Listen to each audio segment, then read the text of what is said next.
ریت کے ہر فرد کو چاہیے صبح صبح اٹھ کے اپنے امام کو سلام کرے. سلام امام کے جس نام کو جانتا ہے اس نام سے امام کو سلام کرے.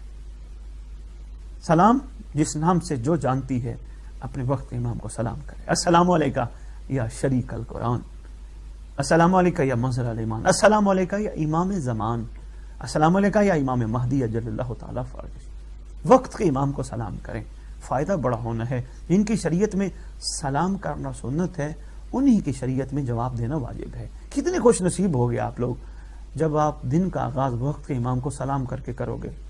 خیر و برکت کی بے بہا رحمتیں آپ پر ٹوٹ کے برسیں گی. امام آپ کو فرمائیں گے علیکہ السلام، میرا بھی تم پر سلام ہو. یہ کوئی چھوٹا تحفہ نہیں ہے ہمارے لیے، یہ وہ چھوٹے چھوٹے عمل ہیں جو ہر بندہ اپنے لیول پہ کر سکتا ہے.